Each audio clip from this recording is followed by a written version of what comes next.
Hey guys, I'm on the Brooklyn side. I've been riding around town with Chris and just really appreciating the view of Manhattan. You got the Chrysler Building, Empire State Building, Freedom Tower, all this cool stuff. We actually just rode under that bridge over there, and it's a really awesome thing to do. You know, you start to appreciate the kind of the urban electric bikes, especially in the wind. It's a little chilly, a little bit windy, but we got the beautiful sunshine. Today, checking out the Stromer ST1 X. It's kind of a strange name, Stromer, considering it's like the same frame as the ST2 models. We've got the ST2S. This is the top of the line bike over here, $9,999. Pretty intense. This is their new kind of like bargain entry-level bike, 2017. $49.99. A lot more affordable, but you do miss out on some of the cool features. Like, used to be an LED light up here with a USB port. That was pretty cool. You can see it over here. You could use that to charge your phone or whatever. Now you can't really do that, but you still get the lights. It's a rock sim light, integrated, so it runs off the main battery pack.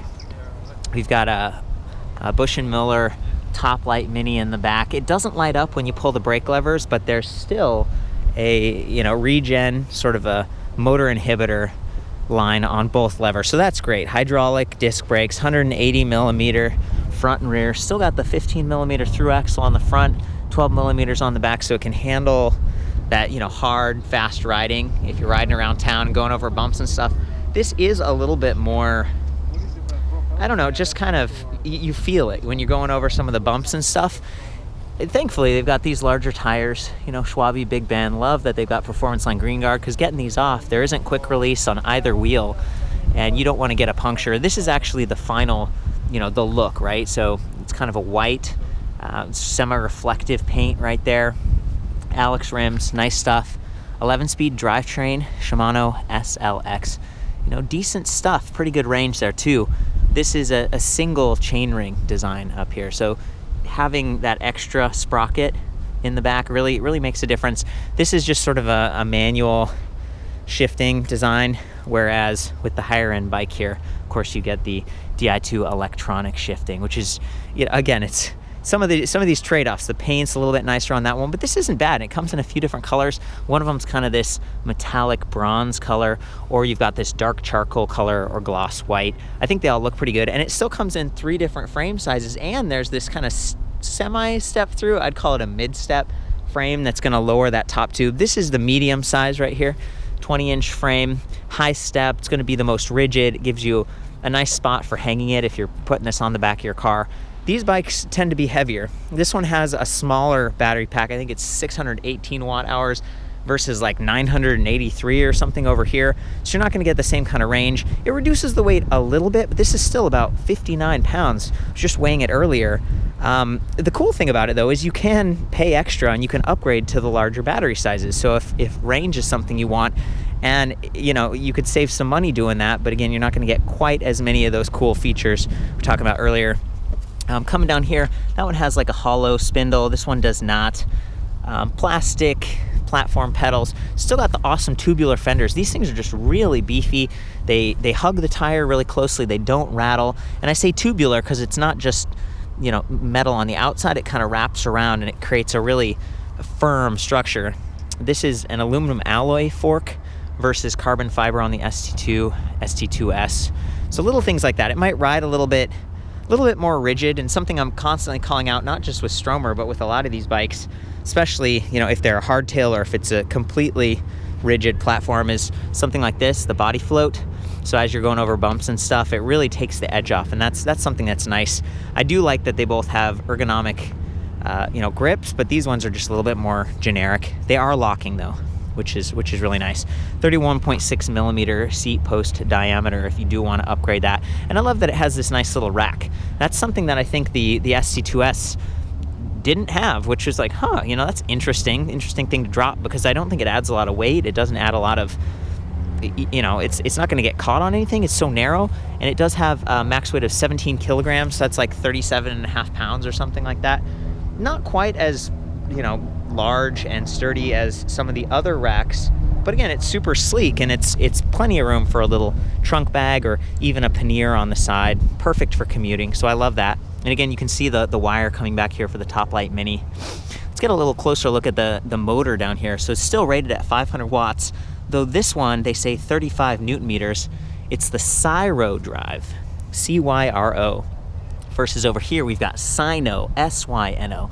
And this one, still 500 watts, up to 750 peak, but they say 40 Newton meters of torque, so it's a little bit zippier, might help you climb or accelerate a little bit faster. They're both speed pedelecs, so you can still hit like 28 miles per hour on this, pedaling rigorously. And I did experience that a little bit more today, you know, just kind of changing gears, making sure I was pushing kind of fluid, giving it a little bit more effort. It's a more active bike, and because it's heavier, you know, it's just kind of like that feeling like once you get the momentum, it's really solid, kind of like a car feeling, but getting it up to speed, it's nice that it uses a torque sensor and that you can, but you do have to exert yourself. This isn't a cadence sensor, there's no throttle, it's a class 3.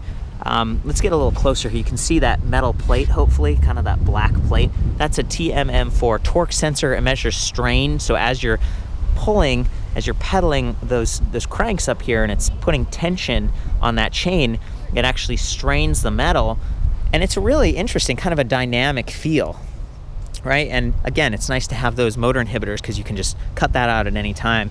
They do have 3 levels of assist, so you can go from just a little bit of energy, kind of offsetting the weight of the bike, up to quite a bit more, where it's, you know, you're getting that extra speed. But I found that I had to pedal in kind of the higher gears pretty consistently to have that smooth power arc. Otherwise, there is a little bit of surge because it's more responsive. So that's something to keep in mind. Now, I was talking about the fenders earlier, got the rack, and I love that they managed to get bottle cage bosses on this thing. I think they could have gotten some over here too, but that might have been a structural integrity thing. Like, they really, you know, this thing is built tough, right? For heavier riders, going faster, that's those through axles and stuff. And maybe they didn't want to compromise there, but this is nice just for putting a bottle cage on so that you don't have to carry your bag with you. Maybe you just use this for kind of sporting around town. I like the saddle. I think this is actually a rebranded Ergon saddle. You can see Stromer and stuff. They've really done a nice job. Get you closer to that disc brake here on the rear. And then we've got one of those heavy sprung kickstands, but check this out. It's not an auto sprung kickstand, thank goodness, because those things really bug me. Like, you have to kick this one to get it up, at least in the United States.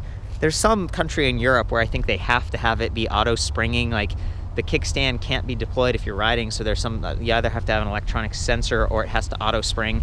It just drives me nuts because the bikes fall over, and this is an expensive bike, you don't want to drop it.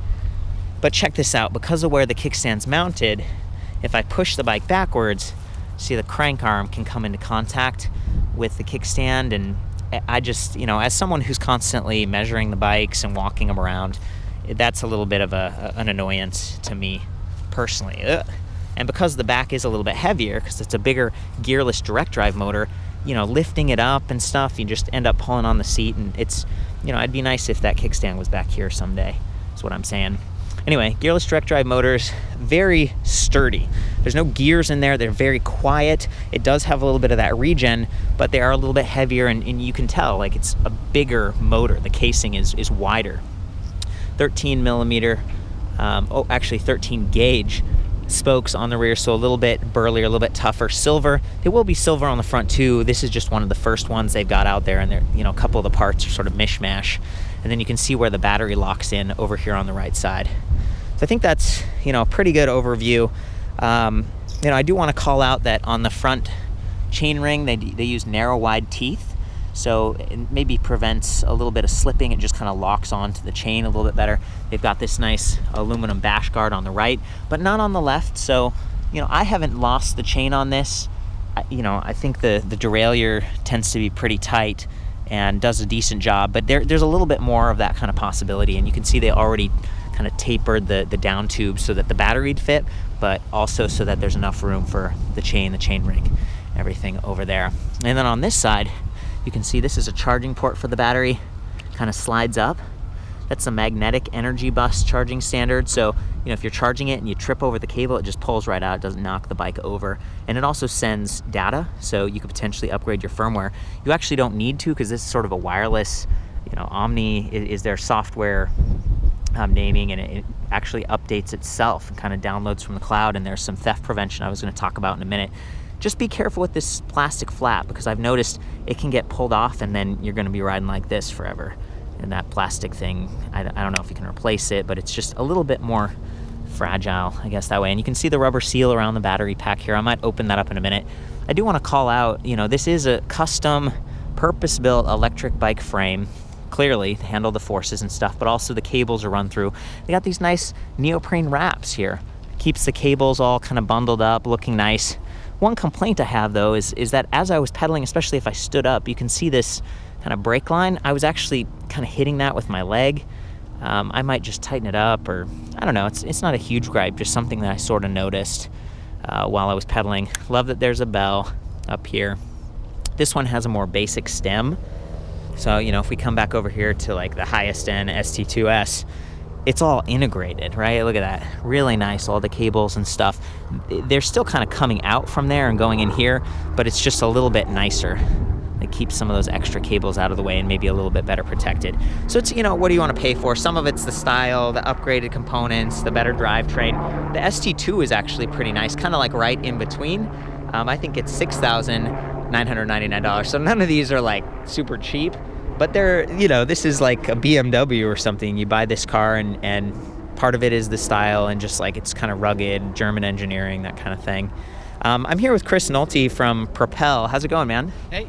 Thank you for bringing me and both of these bikes out here. Yeah, absolutely. Beautiful day, and it seems like from what you've been telling me about your store, these Stromer bikes are actually pretty popular for people in the city. Yeah, they are. They're really made for kind of an urban environment, and they work quite well with that. Just want to get around the city quickly. And I think a lot of people in New York appreciate the style of them as well. Just kind of the integration, and especially like this ST2. They're just really tough looking, with the wider tires and, Do they hold up pretty well for you? Like, is that something we were, riding around on the streets and I wasn't hearing rattling, but they generally do hold up really well. I mean, we're currently seeing some upgrades that people find that they're doing with them, whether it's like the body float seat post. Yeah. Now Stromer has available for the ST2 and all models based on that frame platform, including the ST1 X. They have a suspension fork available as well. Oh, that's right. Which is a really nice upgrade, and we're seeing that's quite common. Thanks for calling that out. We were talking to a rep the other day, and this is kind of on loan, right? It's one of the first ones out there, and it's kind of this custom, like 1.125 to 1.5 tapered, but it's a little bit longer. So they have, I don't know if it was Rock Shocks or something, but like a custom fork, and it might be like $600. Yeah, they have a Suntour. A Suntour, okay. Yeah, it's a Suntour air shock, and basically the whole kit comes with a fender that's specifically made for that shock. Oh, yeah. And it's a really nice fork. And the thing about it is the bikes have very specific geometry, so you can potentially fit other forks on them, but Stromer made the bikes to be able to accommodate that fork specifically, so It works well. Sweet. As we're over here, I'm doing a little bit of comparison, right? And I noticed this one has reflective sidewall stripes, which it's kind of nice. So coming back and just thinking about this is kind of the value. You're still getting a pretty giant battery. I like the position of it. It actually balances fairly well because the battery's a little bit further forward, even though the motor's heavier. And I guess the smart integration. I haven't talked about the display at all. I was wondering if you can kind of walk me through that and then talk about the app a little bit. Yeah, absolutely. One of the great things about this bike, and some people were concerned about at this lower price point that you might not get the Omni display, but actually you get all the functionality that's on the ST2 and the ST2S on this bike as well, which includes the app. And so basically there's an app on your phone. I could just bring it out briefly. It's just so this currently is connected to the ST2S. Yeah. But basically, it just shows the bike that's connected. You could connect multiple bikes if you wanted to. You have different information like the battery, the trip distance, average miles per hour. You can report your Stromer stolen, which that's another thing that I think a lot of people appreciate in a place like New York where crime is definitely a concern, or theft. I mean, I think a lot of places it is, particularly in major cities. So the nice thing about it is you can actually, if your bike happened to get stolen, you could report it as stolen. The bike will not function, and you can locate it. you know, and you can work with Stromer to locate it. You can locate it in the app. You also have this lock functionality, which when you lock the bike, actually what it does is it kind of puts it in permanent regen mode. So the wheel is actually not able to move because it's kind of in this regen mode. Yeah, locks up the wheel. I heard the lights flash or something if someone wiggles it, and the app sends you a text or something. Absolutely, yeah. So we'll give you kind of a warning saying, hey, like this is, you know, has theft mode, and you know, you probably don't want to mess with it. You might want to go on a easier target if you're a thief out there. You know, and then the other really interesting thing is you can really dial in the bike specifically towards your settings, you know, like whatever you want. You want more speed, more torque for climbing hills, or more agility, which is kind of the power off the line. Like how quick do you want that like power zippy. to kick in, right? So at the moment, this is kind of a custom setting that was just in there. But if you notice, as you change these things, the output gets larger, but the range gets smaller. And this is something that we talk about often. And you know, just basically, the more you're pushing the bike, especially the faster you're going, the less range you're generally going to get. And that's true. That's a good point. So, you know, the air resistance, so above 20 miles per hour, you really start to get up there. You're going to be sapping the battery a little bit more. I was really surprised, having weighed both of these bikes, that there wasn't as much of a weight difference. Maybe it's like 59 up to like 61, 62, you know. Right. If you think about it, I mean, the ST2S actually has a larger battery, and you know, but they've done some things to kind of save weight, and That's you know, true. as we were talking about in some of the other reviews, that basically it costs more money to have lighter parts. You know, if you want something to be light and to be strong, it's not going to be cheap. You know, and that's kind of how things go. You know, and right now I'm just kind of cancel that, but basically, if you were to save those settings, it will end up showing up as number 2, the number 2 setting, and that's a custom setting that's available for you. So the number 1 is kind of a lower level of assistance. This right now, I kind of just tapped it, and it kind of cycles through some different information. And it's also it's like a pressure touchscreen. See, I'm wearing gloves here. This one has like the magnetic silver stuff, but this one does not. So if I touch it, I think I can still change, just because there's a little bit of a pressure thing going on. That's right, yeah. Yeah, and then I noticed that it's got like a light sensor, and maybe even on the tail light. So, you know, if you didn't have the lights on up here, maybe it would come on. Right, there are some options that if you want the lights to come on automatically as it gets dark and that sort of thing, it can work in that way, and that's a nice function. It's a little bit more specific to the higher end models, because they have kind of the light that's in the head tube, right over there, and that kind of integrates a little bit more. Then you have some different settings here. That's the lock, which you can lock the bike from the bike, or you can lock it from the app. This is a sensor here. This is for the torque sensor. Right now it's set up to the highest mode, so I asked him to do that because my knees are a little bit sensitive, so we were in here and it was like, let's get it really, like, I don't want to push super hard. It's awesome to be able to dial that in. Yeah, and then you have some different menu options and settings and that sort of thing. The other thing I want to call out while you're doing that, Chris, there's a button on the bottom. So that's sort of how you turn the bike on. It's like this rubberized thing down there. And then from there, you come up here, you interact with the display, and you got your trip distance, trip time, clock, trip speed, and then it sort of goes back to battery. I love that it has a battery percentage, because I don't know if this one has range. Like, you know, some of the other bikes estimate your range, whereas this one just gives you a really precise readout on your battery, and it lets you kind of gauge from there. And then is that G, that must be like the signal strength? That's right, yeah. That's the connectivity part of it, and that's what a really nice thing about these bikes is that they're constantly improving them, adding additional features and that sort of stuff. And I think that, you know, the basic technology exists in here to take account for a lot of different functionality, and maybe connecting with different devices in the future and that sort of stuff.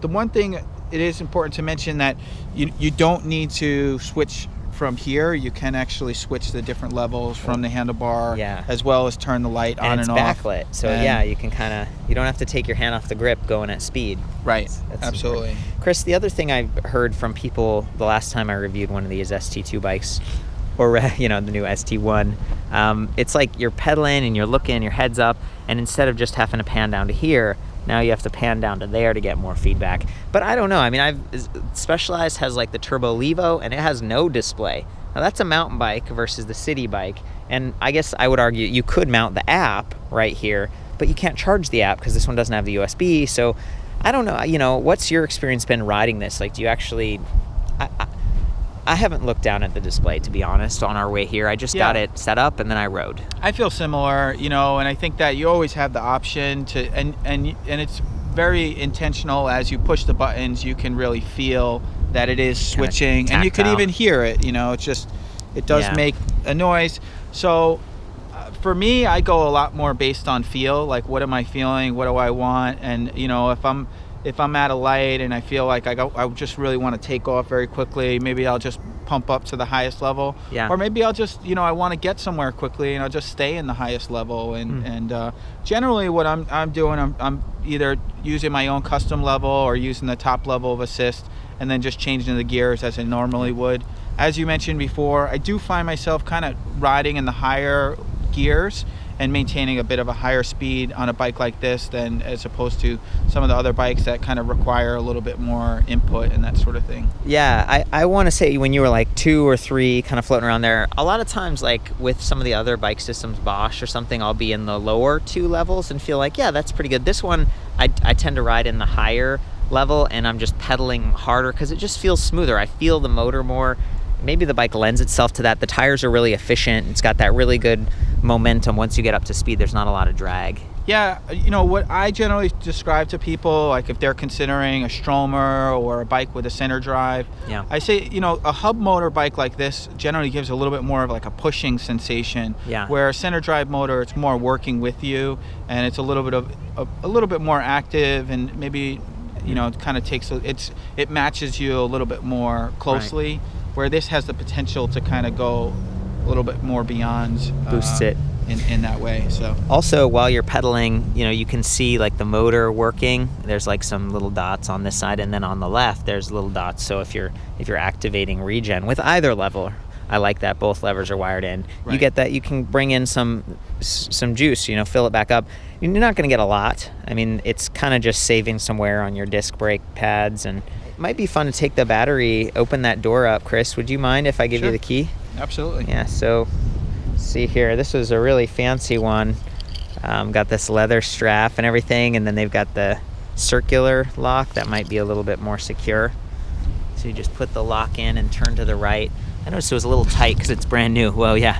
So check this out. Like, the door opens. It's got this nice rubber seal, and there's more information about the bike inside. And to get this out, you kind of pull on the handle. Will you actually help with that, Chris? Sure, absolutely. And so it slides for the first part. It's actually sliding on the down tube, like on this. And then the older Stromers, like the ST1s, the limited and the special edition and everything, it actually, the battery connected to this door and put a lot of weight on the door, and I was always like worried about it. This one, it just slides on the down tube. Oh, and it also has the energy bus connector, so you can charge it off the bike, and it makes it quite a bit lighter. These batteries tend to be pretty heavy. I've got that along with standover height, some of the other measurements for the bike back at the site, so you can, you know, check that out as always. And it just slides it right in. Oh, and then you need to lock that little clip onto the door. Right. And then inside here is actually the lock that kind of locks it all in place. So you just kind of push it in place.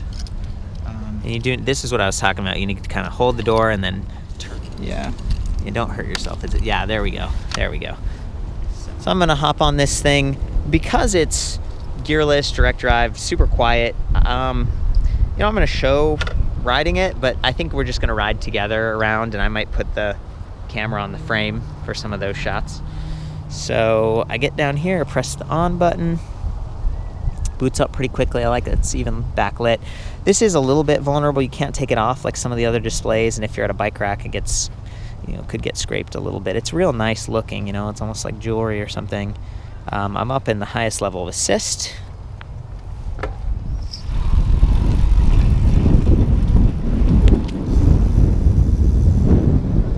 Very smooth, very nice feeling, and there's a little bit of surge feeling where, you know, I let off and it's still giving me some power, but I can instantly cut out with those brakes. That's one of the nice things. Maybe we can trade bikes, and I can get some shots of you. Sounds good. Riding on this thing. I'll just hand it off. Got it.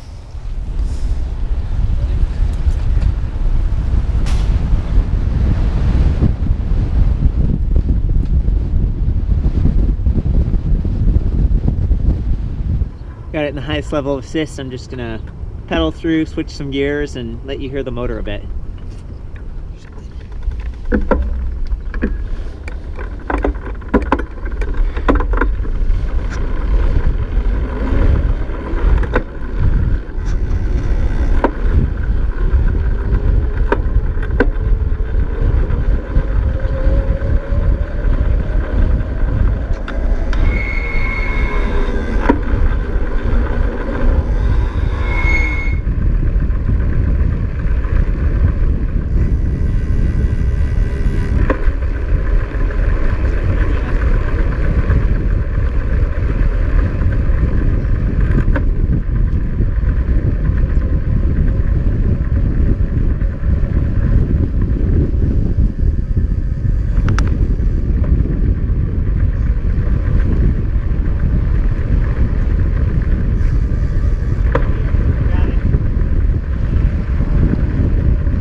Definitely helping with the wind.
So it's gotten a little bit windy. Enjoying some of those sights. I've had a great time looking at this. It's a Stromer ST1 X. Nice to see this technology kind of trickling down a little bit, and I still think you get a lot of power and speed and all the things that made this bike exciting to start with. So, you know, as always, you can get all the other details and share some comments back at the site, ElectricBikeReview.com. Of course, ride safe. Be careful when you're riding at those higher speeds. And Chris, thank you so much for your help. Yeah, thank you.